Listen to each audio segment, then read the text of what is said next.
welcome into First Take. Appreciate you hanging with us, both your boys, in the house today in good old Bristol, Connecticut. Alongside Skip Bayless and Stephen A. Smith, I'm Mary Karam. In the flesh? I did tell you I would Wait, that's not virtual? No, it's real. Skip Bayless, I would like you to know, since you're always complaining that I'm gone because you miss me so much. I have been Sometimes here. he does. I have been here 7 of the last 8 days. Wow. In studio. Well, that's a record. You understand? You know what, that's I just like... want you to know that. I just want you to know, and I'm going to be here tomorrow, too. CT's growing on you. Yeah. About that. So that's sort of like the NFL's record number of penalties so far through 3 games. Which we'll get into. That's out of it's control. on me all you want. I got to shake your hand. I like the pockets where a little pop there. Shit, it's me. I keep trying to tell y'all. Yeah. GQ's going to come call him eventually. Don't hold your breath. Kobe, D, Wade, LeBron. I'm tired of them cats thinking they dress better than me. I'm coming.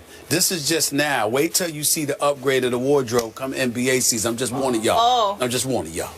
Nervous. I can wait for that. Just trying to say.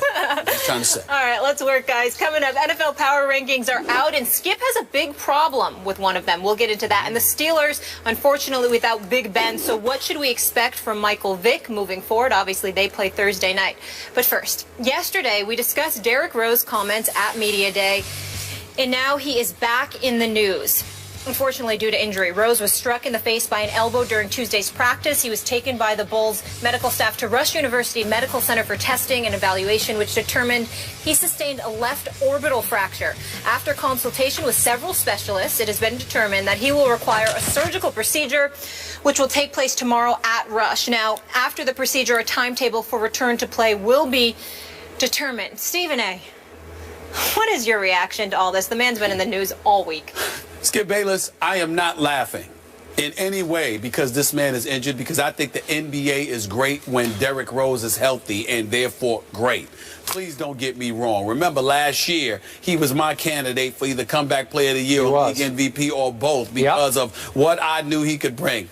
But I can't even put into words how floored I was last night when I'm sitting there and I'm driving home and the news came down that Derrick Rose, I'm talking about fresh off our discussion yesterday about him and how he needs to make sure that he stops saying the things that he says, looking forward to his contract from 2 years from now, only playing 32% of the season over the last 4 years, playing 100 out of 312 games. He needs to keep quiet. And then in the midst of him saying all that, or in the immediate aftermath of it, the very first practice after media day, this dude fractures his orbital bone in his left eye. I could not believe what I read. I said, you can't make this up. You just can't make this up. And here's what it comes down to. He obviously is going to miss additional games. But to make matters worse, could y'all do me a favor, please? The one and only Sarah Spain for ESPN. She works in Chicago. She works for ESPNW, outstanding columnist. She does good work for us on ESPN Radio here. She's based out of Chicago. She's there all the time. Listen to what this lovely lady had to say about Derrick Rose's injury. Could you play that for our audience, please? Coming up to our last straw here, where we're having trouble defending him, not just because of the latest injury, which by all accounts is a total accident and not his fault in any way, and you got to feel bad for him for it, but because it just adds on to this pile that's getting bigger and bigger of just, okay, enough now, especially from a guy who just gave us some really bad optics, talking about free agency 2 years in advance when he just made $280 million a couple years ago between his NBA and his Adidas. So, I mean, the patience is running so thin here in Chicago for our hometown boy. Could be out anywhere from 5 to 28 games, but with Derrick Rose, could be all season. Who knows? You know, he wants to have his orbital bone looking just right when he goes to his son's graduation in 18 years. There you go.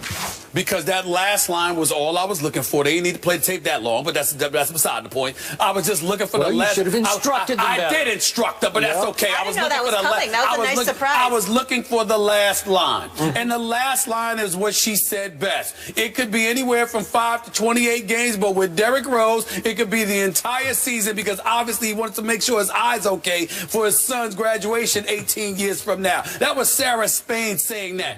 But there is there's no question that that mirrors what Chicago feels about him right now. At this juncture, here's the point that I made yesterday, Skip. If you're the Chicago Bulls, you might need to trade this dude. You may be looking to trade this dude. It's going to be hard to get rid of him with the numbers that he's getting paid, combined with the level the level of durability that he has had. But now that this latest injury comes up, what makes it even worse, if you wanted to trade him, the likelihood is you can't, even more so now than what I said yesterday. So in less than 24 hours, something else has happened with Derrick Rose. I don't know whether to shake my head and feel sorry for him or to feel even more sorry for the city of Chicago. This is unreal. I feel sorry for both. It really is.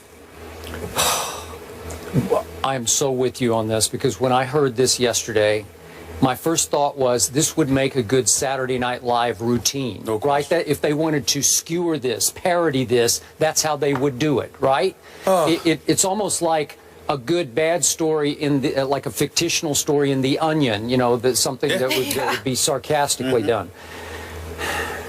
So I'm going to just throw this out there. This was the opening day of camp.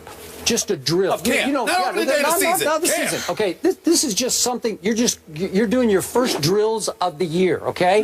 And you still have a month to go before the first regular season game. And you take an elbow to the face, okay? It wasn't, fortunately, a knee. It wasn't an Achilles tendon. It wasn't anything terrible. And speaking of sound bites, I'm not going to call for this, but our Michael Wilbon, who grew up in the city of Chicago, who loves him some Derrick Rose. Yes, he does. He was on 6 o'clock Sports Center by cell phone, just a quick chime in on this. And he said he's not worried about it because it wasn't in the top 5 of Derrick Rose injuries. This doesn't even make the top 5, right? Right. Okay, so he's saying, well, he'll be back pretty soon, even if he has to wear a mask. It was interesting to me that Taj Gibson, and I think we would both agree, he's a tough guy. He's a tough guy. Right? Yes, he is. He did not shy away from indicating that it was probably his elbow that caught D. Rose in the face. You don't think that team was playing pretty physically in the opening day of camp drill in ways, you know, let's toughen everybody up, including our best player, our leader, Derrick Rose. So they're going at it on the first day of camp, right? Well, and I'm not saying it was intentional. I'm just saying they were playing physical basketball right out of the box, because they're going to say, we need to get back to being a tough guy team, even with Derrick. Because with Derrick, sometimes they lose some of their toughness. Is that fair to say? I don't know if that's what it is. I think, Skip, it's the fact that Tom Thibodeau was no longer there, and you want to make sure to remind folks that from a positive perspective, the culture will remain the same. We won't lose our identity as rough, rugged defenders because Fred Hoiberg is here instead of Tom Thibodeau. Okay, I'm with you on that, but that was intriguing to me. And now I'm going to raise this point, having covered many NFL teams, and back to my days, 70s and 80s. The operative word in NFL locker rooms for a Derrick Rose was the word brittle. Is it possible to say he's just brittle? Like he just gets hurt all the time? Like some guys just keep getting hurt for no apparent reason. It doesn't follow any pattern. They just get hurt. Is that fair to say? That's fair to say, but may I elaborate on your point?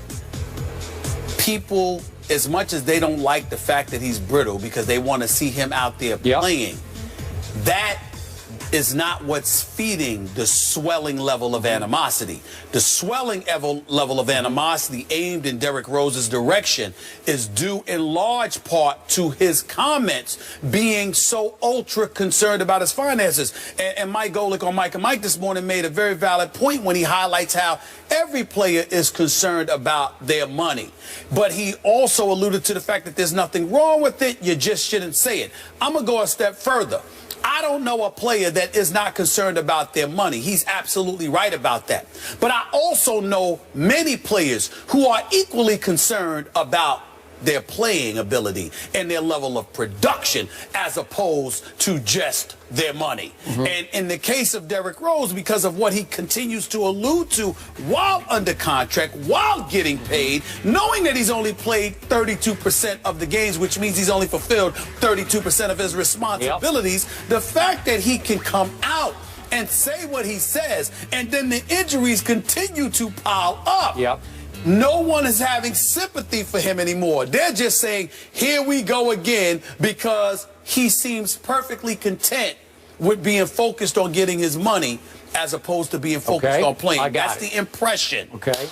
Now, remember, I'll remind you once again, we talked about this yesterday. I did serve my time in Chicago. I was a columnist for Chicago Tribune. I still have some very close friends there. And I told you yesterday, they are already done with Derrick Rose.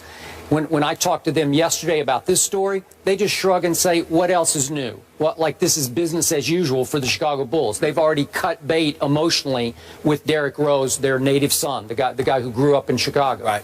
Okay, so I'm looking at the bigger picture here, and it's not that Derrick Rose gets hurt to them.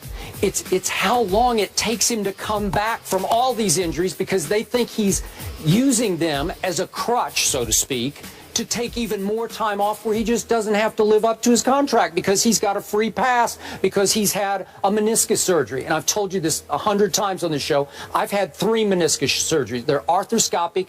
They're not a big deal. You can bounce back. I don't care. I can go running on concrete within 3 weeks. Trust me. No, well, I'm just telling you the God's truth. It's not that big a deal if you're willing to do the rehab right out of the box. Get on that exercise bike the first night and start pedaling. You can come back.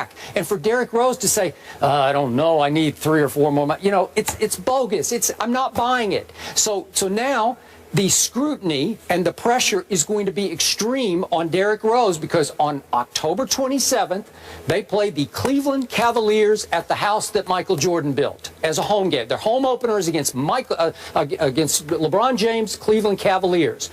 He should be ready to go for that because he needs to put the mask on. The way LeBron has put the mask on, the way Westbrook put the mask on last year, and we know all the way back to Rip Hamilton and Amari Stoudemire. Lots of very good players have worn masks for entire seasons. Some of them, like Rip, decided he couldn't go without his mask, so he wore it even though he was completely healed. So I want to see Derrick Rose, as do Bulls fans, Derrick Rose in a mask on October 27th on opening night. Is that fair? That is more than fair. I'm not going to sit there. I think it's more than fair, assuming he can play. And obviously, you can put the mask on. You can go out there and play. If the doctors clear him to play, you can do that. Let me say this to you. May 14th. Thursday, May 14th, 2015 was the Bulls' last game. It's when the Cleveland Cavaliers closed them out that night without the services of Kyrie. Kyrie Irving actually did play that game, but he only played about 12 minutes, shot 2 of 2 from the field. Okay.